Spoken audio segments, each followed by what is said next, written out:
Hey, everybody, and welcome to episode number 253 of the Chris Rose Rotation, a production of John Boy Media. And this is a treat for me because I used to root for the guy, and I'm still rooting for him, even though he's in my beloved Cleveland Guardians division. He, of course, is the interim skipper of your Chicago White Sox. Grady Sizemore, it's good to see you, dude. How are you? I'm doing great. Happy to be here.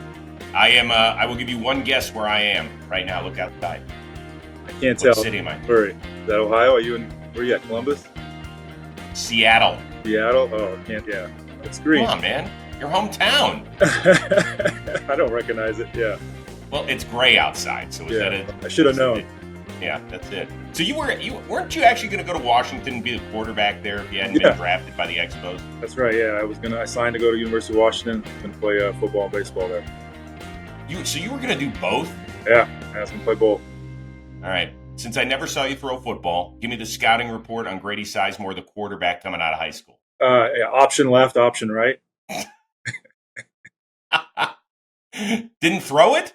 We didn't throw much in high school. No. I was a running back in high school. I played QB a few times, but I was primarily a running back, and I played safety and corner. Yeah, but they wanted me to play QB, so I was excited about it. All right. So who was it that recruited you? I forget who the head coach was. It was Neuheisel then. Oh my God! Slick Rick was going to take you to. Yeah, Neuheisel. How much fun would that have been? Yeah, it would have been fun. Yeah, I felt bad. I felt like I let him down by signing, but it was one of those things where I wasn't expecting to get drafted where I did, and I was excited to go play football, and I liked Neuheisel. He won me over my recruiting trip, so it was a tough call. All right, so now you're the boss man in charge. If I had told you 5 years ago you would be the interim skipper of a major league team, you would have said what? How drunk are you? It was never on your radar, huh? No, of course not. No, it was never on my radar. Even coming into this year, it wasn't on my radar. I did want to get back in the game, and make an impact somehow and just work with players. But, I never envisioned it like going down like this. Well, so when you were playing, like Stephen Vogt is a guy that I talked to during his playing career, and he was like, yeah, I want to be a manager. This is while he was playing. He's like, so I'm sitting next to Bob Melvin on the bench on days that I'm not playing, or I'm sitting next to Craig Counsell in Milwaukee, or Torey Lovello out in Arizona, Brian Snitker in Atlanta. He was trying to, drink it all in. Yeah. You never had a thought during your playing career like, no. You know what? Even when I was playing, I never had a thought that I would come back and coach. I just kind of envisioned, playing was going to be, that was it for me.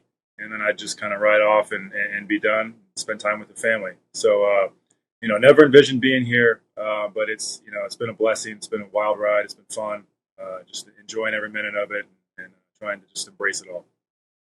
So, the story is well told that you wanted to get back into it. And your buddy Josh Barfield, who you used to play with in Cleveland, was in the Arizona front office, and you talked to him about it, and you ended up taking an internship for $15 an hour under Hazen out there, the architect of the Arizona Diamondbacks. Did you really get paid? Did you take the $15 an hour? Yeah, I think so. I never really followed up. It was a weird. I actually, not only that, I had to clock in. So I'd come in every day, and I had my little computer, and I had to time in and time out on my little timestamp.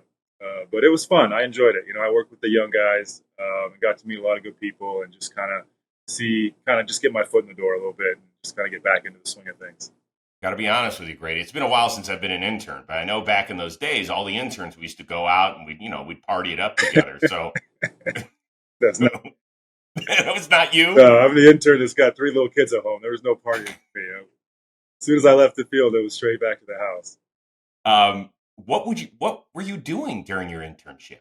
It just kind of coaching. It was really just being an extra coach and working with some of the younger players and just talking with the coaches and just, I'd sit in on the meetings and just kind of go through the schedule with the guys and then just be an extra body out there during practice. That was really it.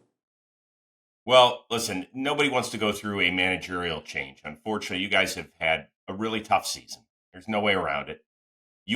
They called you into the office, I presume, and they were like, we want you to be the interim manager. How did this whole thing go down? It was just a phone call. Yeah, it was a phone call. They told me I was really surprised. I wasn't expecting it. But I was like, do you want to do it? And I was like, hell yeah, let's go. again, it was just it's a tough season for us. We've had a lot of ups and downs, and it's been frustrating. So I just wanted to do my best to kind of try to find a positive way to kind of end this season and get the guys playing as good as they can. What was the first thing you told the team? Oh gosh, I don't even remember. I just we had a meeting. I think Chris talked, and we all kind of knew what was going on at that point. I just tried to keep it loose, just try to see try to let them know where I was coming from and what I expected out of them, and just trying to get their confidence back a little bit and get to the point where we're coming to the ballpark and we're having fun and we're playing loose and just really just kind of what I expected them over the next 7-8 weeks and just trying to motivate them any way I could. Hey, more of the show is coming your way, but you know what we all need to get more of? Off our ass. With bold flavors and refreshing citrus kick, Mountain Dew will get you off your ass and have you feeling like you're on an actual mountain. A mountain where the weather is always perfect, your friends are ready to hang, and a day of epic proportions awaits. I mean, you love being competitive, whether it's with family members or your buddies outside. It could be fishing, it could be game of pickup football, throwing the frisbee around, closest to the pin in golf. Heck, you could even take a monitor outside, throw on your gamer headsets, and go one-on-one in video games. You could do kickball with Kickball Dad if you have them in your cell like I do. You could play frisbee golf, wiffle ball, pickleball, blitzball, whatever it is, you want to take your game to the next level. So you know what? The mountain is calling. You should answer. Grab your friends. Grab an ice-cold Mountain Dew wherever refreshing beverages are sold. Basically, I got 3 words for you. Do the do. It seems like there's a little bit of a breath of kind of fresh air in that clubhouse. And that's not a shot at Pedro Grifol, but the guys yesterday wore Grady Sizemore t-shirts out onto the field. Not every player is going to do that for their manager. When you saw that, what'd you feel? I started laughing. No, it was awesome. I didn't know it was coming. Yeah, it was a surprise. I mean, these guys have been great. They're fun to work with. I've gotten to know them, since spring training, and it's been a joy. I'm proud to represent these guys, and I'm proud the way they've played. Since I took over, it's not easy. Having someone new come in and they stepped up and they've been playing hard and bringing energy and making me laugh and making it fun for me as well. Do you want the job? Of course. I mean, anyone would die for this position. Like I said, I'm grateful. I'm trying not to focus on the future. I'm trying just to focus on right now and our goals for today and moving forward for this season. But like you said, it's a dream job. I'm having a lot of fun with it. These guys will tell you. Like I sat them down and I'm like, you guys are giving me some of the funnest moments of my career. I'm enjoying it. I'm rooting for them. I'm just filled with adrenaline and excitement. So it's been a fun ride. Have the White Sox told you you're going to have a shot at it? Or are they going to say that? No, they haven't said anything. And I think, when Chris told me at the beginning, it's like, look, this is just, in the interim, we're going to do our search next year and don't get caught up in all that. And I knew going into it that was going to be the case. So I really just trying to focus on doing the best job I can now and trying to make an impact for these guys and get them in a position where they can succeed and finish strong. But has it whet your appetite for next year? Or just whether it's here in this organization or elsewhere to do that? Listen, you're a guy in your early 40s that's got 3 young kids. I get it if you want to step away, but it also sounds like, man, you're like, man, this is interesting. Going into it, I didn't know what to expect. If it's anything like the last 10 days, I'm going to pursue it and try to learn as much as I can and put myself in a position to keep getting these opportunities and making the most of it. Yeah, it's been exciting. I've latched onto it. It's something that the competing aspect of it is contagious and it's infectious. I can't get away from it. Your first managerial win came in a double-digit victory against the New York Yankees of all teams, and your old teammate Aaron Boone. The smile on your face after you guys won that game, how did it compare to maybe your first moment as a big league player? That it was, again, I think as far as just, excitement and joy, that was probably maybe the top. I think when you're playing, you're happy for yourself, but, you're just thinking about yourself. And since I've been taking this role, there's so much more that you focus on, and you're rooting for these guys, and you want so much for them to have success, and to just to see the way they played for that first series in Chicago, like just the adrenaline and the energy they brought and the excitement, and then to get that first one, it was a memorable one. It felt more gratifying than any personal achievement I had in my playing career. Who was the best person you heard from afterward? Oh gosh, I mean, I heard from everybody. I mean, every like old high school coaches and friends and old teammates, and it was a flood of support, and some of them I couldn't even the numbers were so old I didn't even know who they were, and they weren't in my contact list anymore. But it was great to hear from old coaches and old managers, and just like even like the high school coaches and stuff. It was nice. I hate it when I get that, where the number pops up and it's like, dude, I'm so proud of you. So how did you play that off? Was it, Yeah, hey, thanks, dude? yeah, I was just like, thanks, appreciate it, like love the support, and like got to keep going, but I'm just like, gosh, I wish I knew who that was. Did you find out who it was? I got everybody, yeah, but at the time, it was kind of tough. I'm sitting there, I'm like, dude, I got to go through my old contacts, and I was like, okay, that's who, but it was a lot. It was a lot, but it was fun. Like I said, the support from just the players and the organization and just everybody around me has been great. Did Booney say anything to you? We talked, I think, before that first game, maybe, or yeah, I think before that game. But yeah, we were just kind of catching up. I hadn't really talked to him face to face in a while. But no, he was great. Yeah, it's good to see him, and he was one of my favorite teammates. Everybody gravitated to Booney playing together, so it was nice to see him. CC get you? I haven't talked to C yet. I haven't seen him in a while. Come on. You know what his deal is? He does not return texts. Yeah. I just found this out that he doesn't return. I thought it was me for a while, and then I was with him last week, and his boy was like, "No, it's not you." When I played with him, yeah, he was like a ghost. He'd have a new phone like every season. I have to keep up, so I just gave up. I'm like, he'll call me when he's ready. Hey, you obviously made some news in that Yankees series by intentionally walking Aaron Judge with the bases empty. Were you like, hey, I'm the smartest guy in the room because y'all see what he's doing to the rest of the league? Yeah. I don't think I did that, though. I don't think no. Well, you intentionally walked him how many times? No, I didn't walk. I don't think I walked. I think that the news was I walked Soto to get to. Oh, Soto to get. Yeah. Sorry, I'm losing track of yeah. who's walking whom. Yeah, right. That's my fault. All right, so yeah. Okay, you're right. And then he ended up hitting the homer on the inside pitch. Okay. Yeah, he said he was mad, but he should be thanking me. So did you think about it when you did walk Soto to get to him? I mean, at that point, Soto had already, I think he had 4 homers in that series already. He was crushing us. Not that I want to walk anyone to get to Judge, but I had an open base. We were already down. The game was getting out of hand, and I just couldn't let Soto hit 5 against us in that situation. But got it. Yeah, Judge made me pay. But it's pick your poison there. I think I just had the open base. No one wants to walk anyone to get to Judge, but we were just trying to limit the damage. Hey, get in line on that one. Yeah. You know what? You're not alone. Holy smokes. Whether you're cheering on your alma mater or just love the thrill of college football, you're going to want to listen to this right now. All new customers who bet just $5 on anything will get $200 in bonus bets instantly with our partners at DraftKings Sportsbook. Stay in on the action and use $200 in your bonus bets to bet anytime touchdowns on DraftKings. DraftKings is the place to bet touchdowns. That's all I bet. Touchdowns. So download DraftKings Sportsbook app now, and new customers use promo code ROSE and bet just $5 on any wager and get $200 in bonus bets instantly. That's promo code ROSE only at the DraftKings Sportsbook. The crown is yours. For people that are kind of our younger generation that are watching this, they have no idea how great a ball player you were. And I'm not just saying that because you played for my favorite team, but I remember talking to Ozzie Guillen, who at the time was the White Sox manager in 2006, I think it was. He said, who's the best player in our division? Grady Sizemore. It's not close. Injuries cut you short.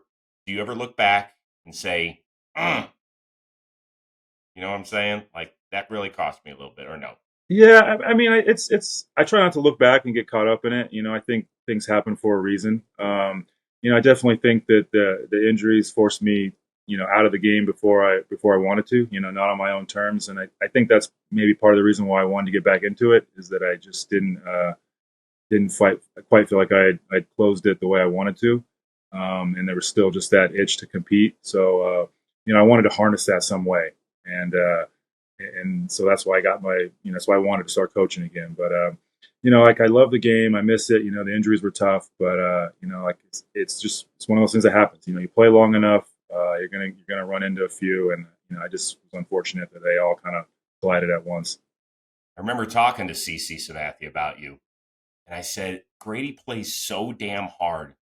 Wouldn't you once, particularly on defense, where you're running into walls and diving all over the place? He's like, yeah, I tell him myself, like, we need you out there, bro. Why could you never throttle it down, particularly on defense? Looking back, yeah, you'd probably, say like, hey, maybe you don't have to dive in a 10-run game or whatever, run into a wall. But it was just, I feel like that's what made me good. You know what I mean? So if I were to try to tell myself to save bullets or to go easy in certain situations, I probably wouldn't have been the player I was. So I just tried to pride myself every night to just be the same person and play the same way and not take a play off. And I feel like that's what made me good. It might have been what shortened my career too, but I wouldn't change it. Did you like playing defense more than offense? I think I liked taking hits away more than I liked getting hits. I think that the best feeling was probably like taking a big play away, defensively for your pitcher. What I mean, like the reaction you get from your pitcher when you save a run, you make a great play it was like the best feeling. Did you like all that video we just put up there? I was watching it. Yeah, it was a good little highlight reel there. It wasn't bad at all. You also, I think, were one of the first players I remember to have a particular fan base. And the first time I saw Grady's Ladies I was like, what is going on? What is going on in my hometown? Is there one particular story you could share with? I know you're a happily married man, father of 3, but is there one that makes you laugh as you look back on it? I mean, it was all kind of funny going on. I didn't know, what to make of it or where it came from or how it started. But yeah, they just showed up one day with shirts and signs, and they were down they were down the left field line, and they were up in center field, and I was like, it was hard just for a guy that doesn't like a lot of attention. It was hard to ignore. But it was all fun. I was trying to have fun with it, and the support I got in Cleveland was great, and I still get a lot of fans coming up to me from that area, and it was a great time in my life. The city was great. I loved playing for them, and like I said, I loved all the memories. I imagine your teammates busted your balls like no other, didn't they? Oh yeah, all the time. I mean, it didn't, but it wasn't just because of that. It started long before that. From the first time I walk in the clubhouse, what you're wearing. I mean, as a rookie, you get hit on pretty hard, especially back then. Those guys would wear you out. But they had a kick out of that one.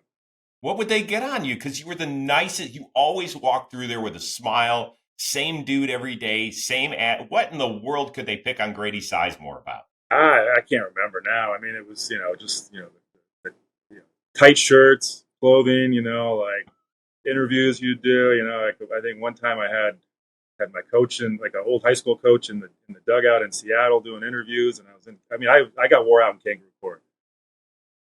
Yeah, I'm sure you had to pay a few fines on that one. Yeah. You made 3 All-Star teams. Do you remember your first one and what it was like to walk into a clubhouse like that?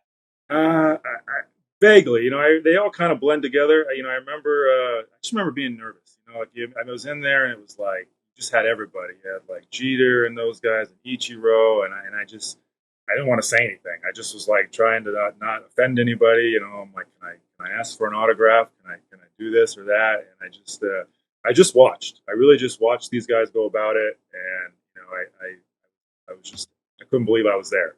It was a great experience. They were all so fun.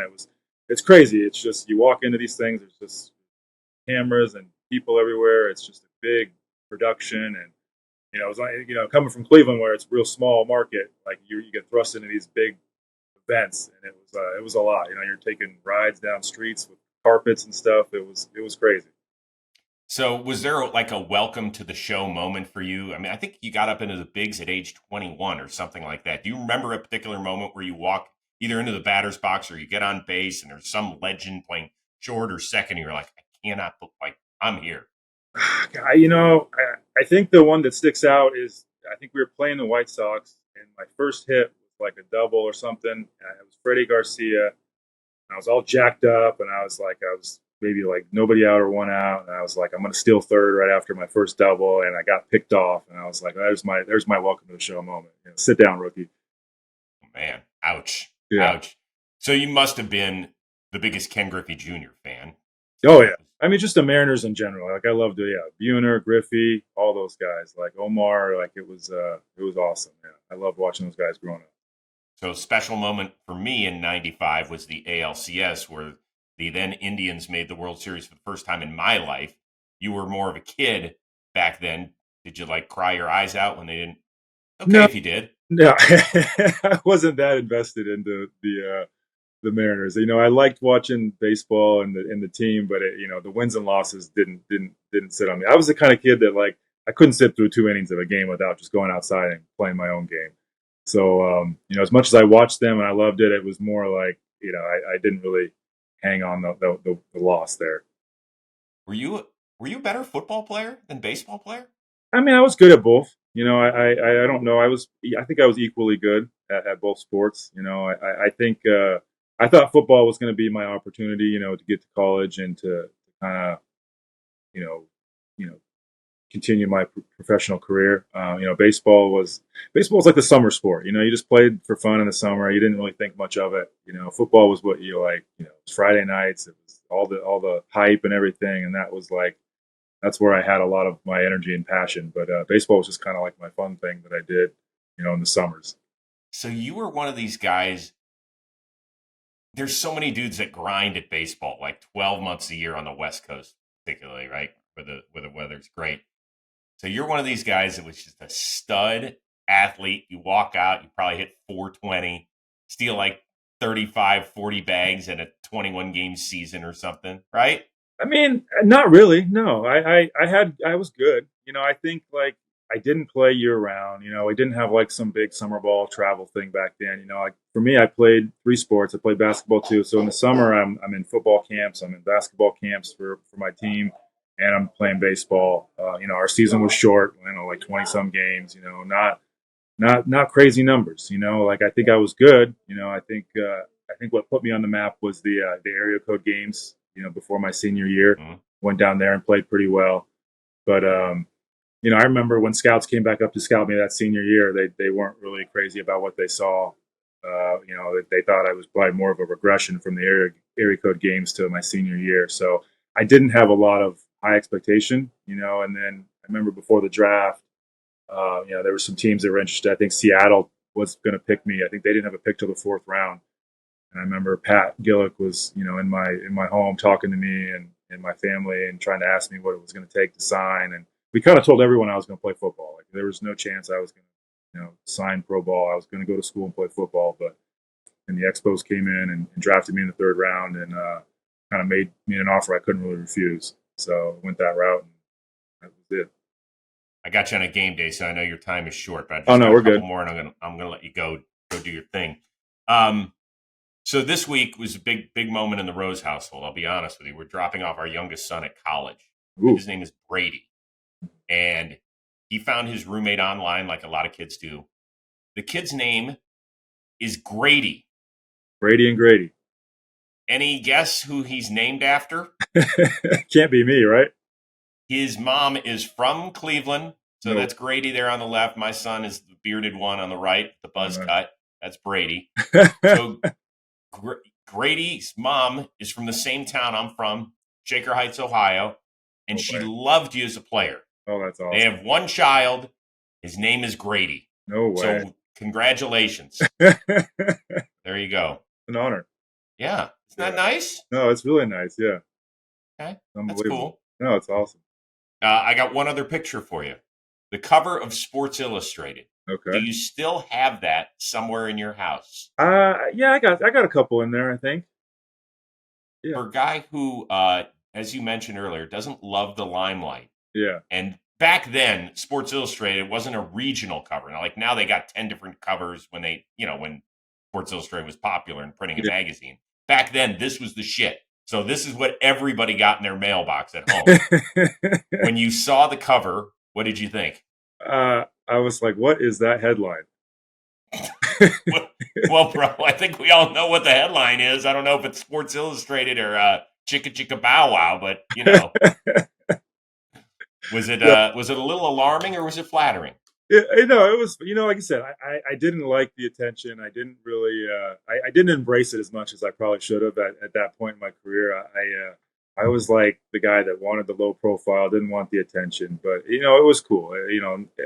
Even as a kid growing up, I wanted to play pro ball. I wanted to be like an athlete. I wanted to do something with professional sports, but I never dreamed of like being on cover of Sports Illustrated. So it was a pretty fun experience. It was wild. Like, again, yeah, but I was probably more uncomfortable with it than anything just because of all the attention and everything. I didn't really embrace it like you would think. Finally, have you gotten fired up yet as a manager? Like pissed No, off where you want to go out and argue yet or anything? not really. No, everything's been pretty smooth so far. Okay. Yeah. Give me as we leave, what is the best part of the job and what is the most challenging part of the job that you didn't expect? The most challenging is probably trying to get everybody enough game action. I mean, I think you put your lineups in there and you use your bullpen guys as much as you can for matchups. But I think trying to get everybody consistent playing time is definitely the hardest part. There's always going to be someone left out that's not playing as much. And as a player, I feel like that hurts because I know that once I wasn't an everyday guy, I was platooning or coming off the bench, you're frustrated and you want to get in there. So I know how hard that is for some of these guys who just want to play and want to go out there and compete, and they're not getting the playing time. As far as the good stuff, it's all good. I mean, like, being a manager is great. Like you have your finger on everything, like the adrenaline rush during the game. It's like you feel like you're out there competing. So I love every part of it. I love trying to match up the meetings, trying to figure out how we're going to go about this team or that team. And it's great. Well, it's really exciting. We're rooting for you. And I hope whatever it is that you want in this game, that you get it. Because you deserve it. You played your ass off. You were a great player, and you brought a lot of joy to my hometown. So I just want to say thank you for that. And I wish you luck. I appreciate it, Chris. Yeah, it's really cool getting to see you live out this part of your dream. Best to you and your entire family, and thanks so much for taking a few minutes. Well, best to you and your family as well. Yeah, thanks. Thank you, brother. We want a big shout out to our amazing producer out there, Robbie Scirocco. I am Chris Rose for Grady Sizemore, your interim skipper of your Chicago White Sox. We will see you next time here on the Chris Rose Rotation, a production of John Boy Media.